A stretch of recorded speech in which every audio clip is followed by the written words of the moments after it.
A few years back, I did a challenge run where I had to earn every StarCraft campaign achievement in under 24 hours. StarCraft has a huge variety of achievements, ranging from exceptionally difficult to almost impossible to not get, and it was a blast to perform. So today, we're going to flip the script and ask the question, is it possible to beat Wings of Liberty without earning any achievements? There are 152 achievements in Wings of Liberty, and today I deserve none of them. In this run, some of the missions are going to be a joke, some absolute chaos, and all in the most stressful it has ever been. We begin on Liberation Day, where Jim and the boys free Marsara. But Jim's old now, so after getting 4 kills, he needs to take a permanent break to avoid getting a 5th. Luckily, we're not allowed to kill the holoboards, so he has something to watch. This mission is pretty easy. Even with only Marines, we can clean up the outpost, rescue the civilians, and let them get absolutely annihilated by the Dominion. Now that the AI won't accidentally win the mission for me, I can clean up the base on my own terms and go AFK for 8 hours. There's an achievement to beat this campaign in under 8 hours, and accidentally earning that at the very end would be a death sentence. So after cleaning my house, updating the Giant Grant Games Discord monthly schedule, going to Costco, and slaying the Night Lord, I have officially not earned my first achievement. Now, I have to be locked in for the rest of the run. Remember that you cannot unachieve an achievement in StarCraft. From now on, the slightest mistake will cause a full run reset, including another 8-hour lockdown. So the stakes are a bit high. With that said, sure hope the hardest non-achievement combo isn't on the final mission. That would be crazy, huh? The next few missions are thankfully a bit quicker, but we have to get them out of the way before the run really gets going. On the Outlaws, all I have to do is build an additional barracks, don't get every money pickup, and take more than 10 minutes to win. And of course, take Tychus's advice and let the rebels get slaughtered as a distraction instead of walking straight up this hill to rescue them. And 0 Hour is a bit of the same. Don't accidentally kill 4 enemy hatcheries, learn that achievements are the only thing stopping Jim Raynor from being a heartless monster as more rescuable allies meet a gruesome fate, and then with 10 seconds left I have to kill my own missile turret because I almost won without losing a building. And for the final freebie mission, we have the evacuation, which brings us to a very painful way that we're going to be avoiding achievements from now on. Because each mission has an achievement for beating all main and bonus objectives, in most of the missions, I'm going to have to sacrifice one of the research pickups. This dramatically hamstrings my research gain and is going to slow my tech down a lot for this run. But on the evacuation specifically, I have to convert my bunkers into currency and then make sure that I don't accidentally destroy all the Zerg on the map. In order to super duper guarantee that that doesn't happen, I go mass fire bats, so mathematically I couldn't eliminate all the Zerg even if I wanted to. And believe me, I tried. Look at this Ultralisk, he doesn't even understand what's going on. He probably thinks this is some nice sauna treatment while the Flame Boys are doing their best. Finally, I have to RMA the last of Hansen's transports and we can finally get into the interesting stuff.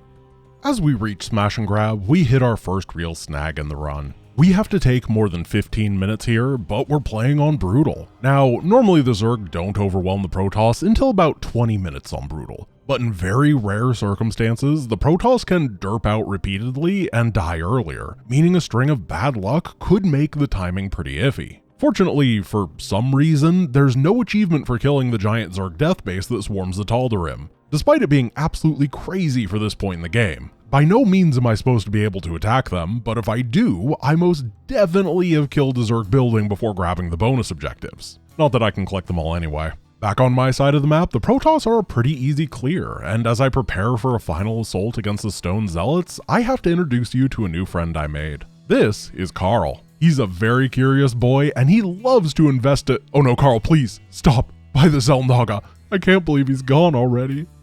After the Raiders watched this tragedy unfold, the Northern Tal'Darim apparently got bored without any Zerg to fight, and I almost get eliminated by them while getting vengeance for Curious Carl.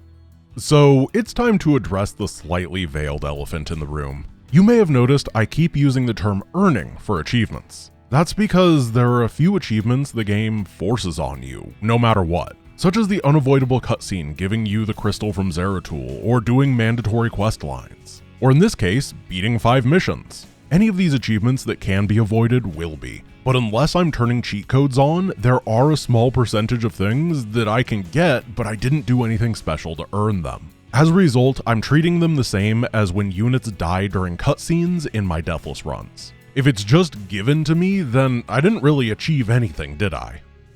On the Devil's Playground, we're in a bit of a pickle. I'm supposed to rescue all of Tasha's boys, but I just can't find the command center and SCVs. I'm too distracted by the giant yellow splotch on the minimap taking all my attention. Unfortunately, that means my economy is in a bit of a slow start, so the beginning of the mission is pretty idle. But eventually, I expand out and start the big mining. And hey, look who's back from the med bay. It's Curious Carl. Welcome back, my dude. Carl, no!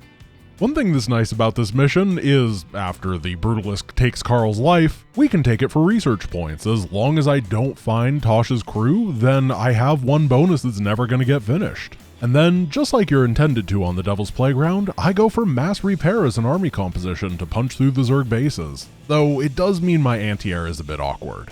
But 16 minutes and one YOLO dive into the final base later, and we make it off Redstone no worse for wear.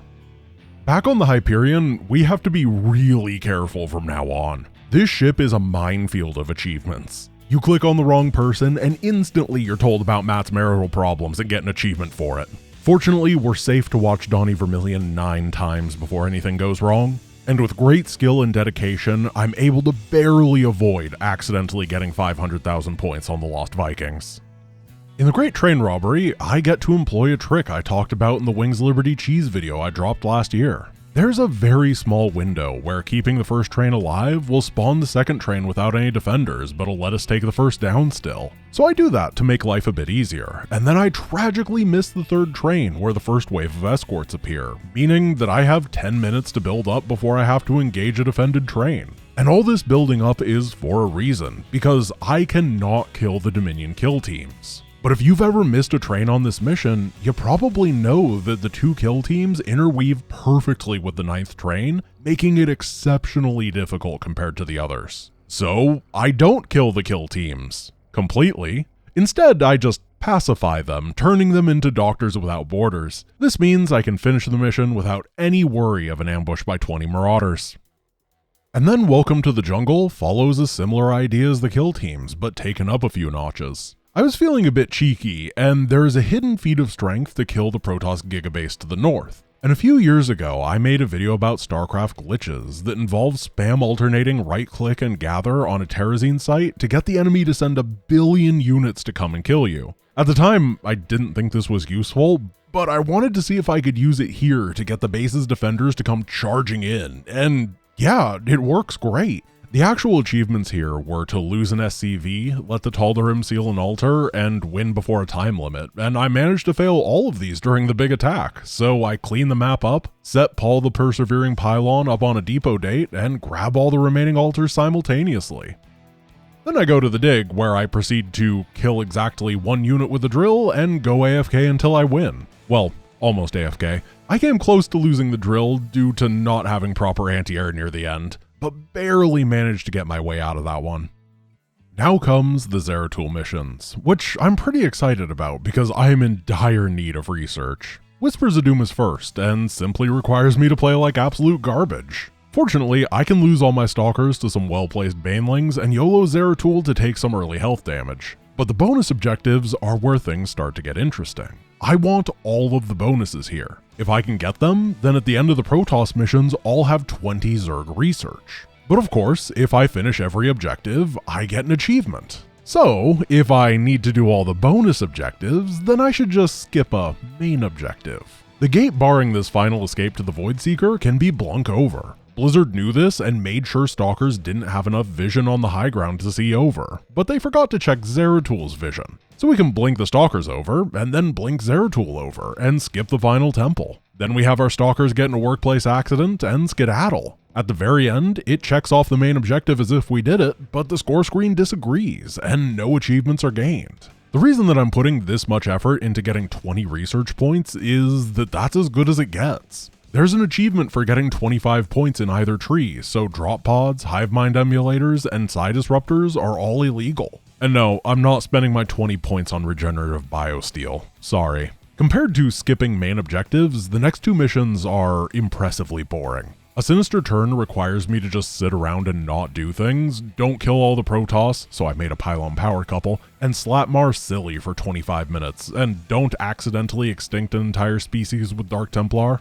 Echoes of the Future is even worse, where I can't visit 2 tendrils within 4 minutes of each other, meaning I have to set an actual timer on my phone to make sure I don't absent-mindedly win too good. But with these out of the way, we've reached In Utter Darkness, the end of the first quest line, and I can't play this mission. The end of each quest gives an achievement, and this is completely avoidable by skipping the missions. For In Utter Darkness, it's not a big deal, just a little bit of lost research, but it also means we won't be able to unlock the Ghost, Spectre, Viking, or Thor. That combined with the lack of a Hivemind emulator means we're in a dire spot for long-ranged anti-air. And it's a bit premature to say, but yeah, we're gonna have to do all-in air for this, for reasons that I'll explain later. In addition to this, because we're missing a ton of missions and not getting the credits from overflowing research, I'm broke. I can't get all the armory upgrades I would want or the mercenaries. Normally this means I would grab the universally good upgrade, namely all the structure enhancements. But doing that also unlocks an achievement, so I have to leave the missile turret in its basic form, which is another bad day for anti-air. What I'm trying to say is, from now on, Broodlords are pain, and the campaign gets more and more of them as time goes on. Back on the Terran side of things, we have a few more nothing burger missions before we get into the good stuff. First comes the Mobius factor, and I was so close to making this one interesting. Not finding all of the survivors is easy, and training something besides SCVs, mercenaries, and medevacs is too, particularly because I'm forced to sit around forever waiting for Kerrigan to clear out 6 data cores. I was really hoping I could help her kill them, but in some pre-run testing, it turns out that if you shoot them, it doesn't count and she just walks to the next one, after razor swarming me for my insolence. So to avoid Kerrigan's ire, I char the Zerg bases while letting her take all the time she needs.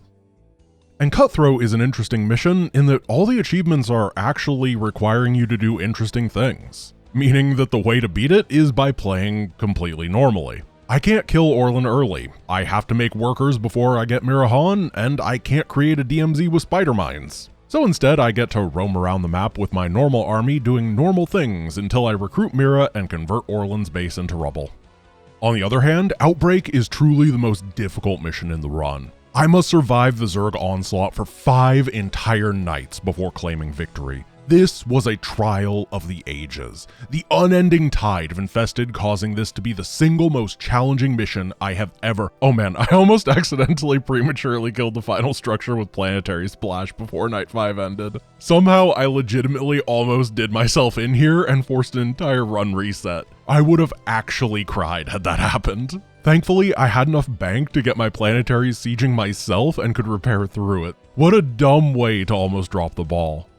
In Engine of Destruction, we need to let the Odin take some damage. A lot of damage. Not only do we have to repair over 5,000 hit points, but also make sure it drops under 30% health, which is honestly kinda sketchy. The 5,000 is impossible to track, and the difference between 30% and dead on Brutal is not much. So I do the completely normal thing, and instead of letting the Odin rampage and then healing him up, I trap him. And then, like a completely well-adjusted person, I proceed to bombard the Odin for a couple minutes with siege tanks while mass repairing it. And then after the Odin of Theseus has been completely replaced with new parts multiple times, I have a nice little force of my greatest anti-air unit to support. The Wraith. Wow.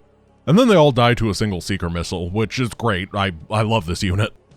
Fortunately, we hit the Odin so much that it built up an immunity to bullets and can crush through the bases even when I can't provide much aid. And next would be Media Blitz, if I was allowed to do it.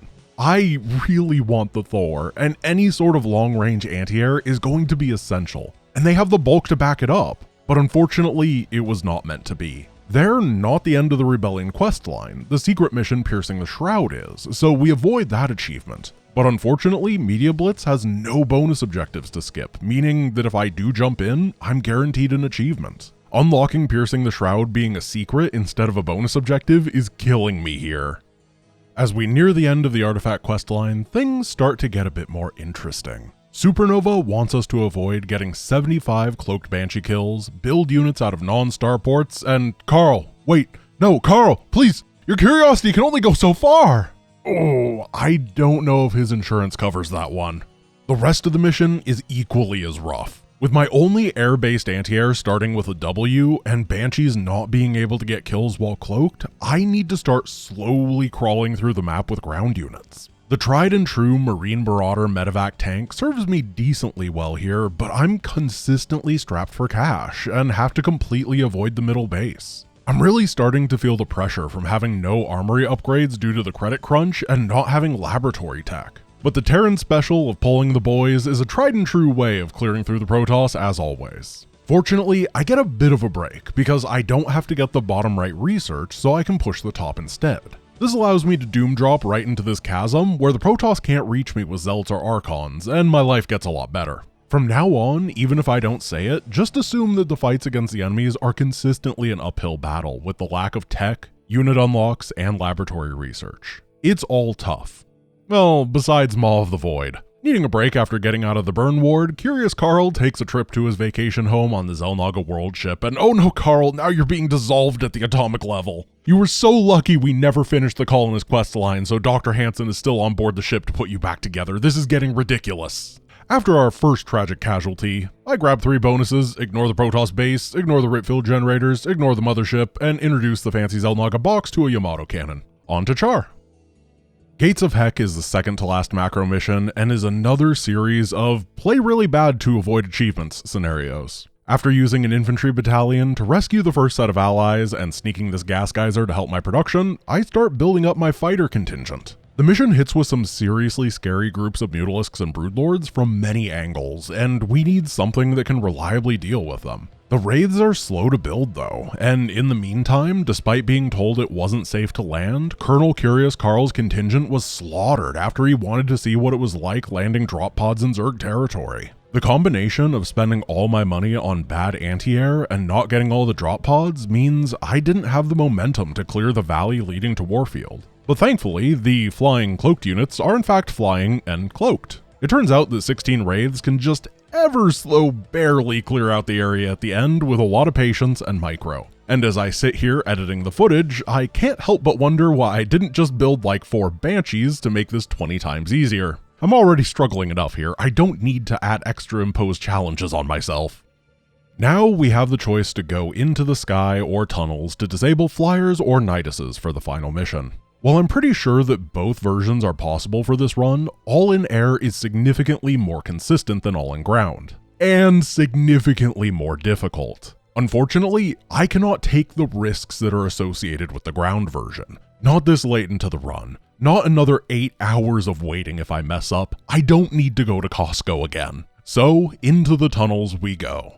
The majority of this mission is pretty normal. Don't accidentally get the one-shot achievement with Raynor that's really tough in normal play anyway, have the boys show Jim what it's like to shoot a friend in Char Cave, and finally, don't get 100 kills with Flaming Betty. This achievement is not easy to track. The kills don't go over to Swan or anything, and each Betty has a new kill count, but the achievement is cumulative between all of them. So I genuinely don't feel safe using Betty. Sometimes I let her attack, sometimes I drop her to tank and have her attacking me, but mostly I don't use her at all. And boy do you feel it when the tankiest member of the team is suddenly missing. While part 1 was okay, the second area with infinitely spawning Nidus worms is nightmare fuel. This is by far the easiest place for Betty to stack up kills fast, and it is where I need her the most. The boys on their own can barely move through the infested as fast as they spawn, and without Betty's area damage, it's almost impossible to actually advance. After 3 minutes of almost making negative progress, the event with the Ultralisk and Apparition happens, and this is too much. Swan and Jim are taken down, and I have to flee. Normally, I like to leave my non-hero soldiers in the back during these events, because they often get more in the way than they help, but I have to bring everybody on a rescue mission so we can barely grab our downed friends, push to the Niduses, and stop the spawning. This casual 2-minute sequence took me almost 8 because we were Betty-less. Fortunately, making sure that Betty didn't have kills earlier meant I could use her on the Omegalist section to rescue the Marine buddies, and the Zagara boss fight to prevent some seismic charge damage. Holding her back in the early stages was the right call, but this is the first time in a decade that I've struggled on any part of Belly of the Beast. But once the boys have escaped the cave, it's time for the finale. The final mission is All-in, and the rules are simple, but conflicting. I have to fire off the artifact twice, and I have to get under 150 kills with it. This is an enormous issue, and is why Allin ground is completely disqualified. The artifact Nova one-shots everything in its radius, and then leaves a lingering damage over time for 30 seconds that will continue to massacre low durability Zerg. It's incredibly easy to get over 150 kills with a single shot, let alone 2, which is why the ground version of this mission is a no-go. An unfortunate Nidus unload, unlucky Nidus spawns, or inopportune ground attacks right after hitting the Nova would be game over and run over. I need consistency, even if it ends up spiking the difficulty and making this one of the scariest all-ins I have ever done. My plan is simple. Shore up my defenses at home and then push the perimeter out, secure outposts on the map so I can fire off the Nova while stopping the Zerg from entering the area. But the execution is not nearly as easy. As I build up a majority Marine and Goliath composition, I hold the first Nova for Kerrigan. The first time she attacks, the game slows down the aggression, so I know this is the only time things will be clear. After that, the timing becomes very strict. Because of my poor anti-air, I have to act fast. The second Kerrigan is easy, but I don't have a good answer to the subsequent attacks after she unlocks Razor Swarm on her third assault. The Leviathan will eventually show up, and Broodlord waves require a huge amount of attention to deal with. So I have to get everything prepared perfectly before the third Kerrigan. Goliaths are good against small numbers of Broodlords because they can shoot the Flyers and the Broodlings at the same time. So I bring them over and establish a bunker line. Fortunately, I learned this area actually aggroes groups from the other attack side too. Unfortunately, it's hitting me from behind, so I end up taking losses, but manage to get the first fort anchored down. But I'm already feeling spread thin. I need both main entrances covered, the back and the front get hit by flyer waves, and now I have a fifth point where I can be hit from both sides. So the idea of expanding into a sixth area is horrifying. I'm already lacking firepower. That means that my losses in each area are building up significantly faster than I'm comfortable with, and this culminates with the second Kerrigan assault, which I only have 30 or so supply to engage her with. I lose a lot. I've been dropping mules like crazy this entire time, so it looks like I have a great bank, but my mineral fields are already starting to wear thin. Moving out to the 6th defense point, the second outpost includes me basically abandoning the north and hoping a half-hearted defense can hold on. I have to rush, but I manage to get the bunkers up, push back an attack wave, and everything looks clear. I blow the second Nova, and no achievement. I did it. But unfortunately, that was not the hard part. The third Kerrigan reaches me and I'm spread thin. She starts wrecking havoc. My lines are busted and I try to fall back from the outpost, but I had to wall myself in and I have a weird Sim City. Everything is falling into chaos. I managed to not get the achievements, but I'm broke and my mineral fields are starting to deplete with 10 minutes left in the mission. All my work means nothing if the setup left me too vulnerable to actually win the mission. So of course, it's time for the Leviathan to appear.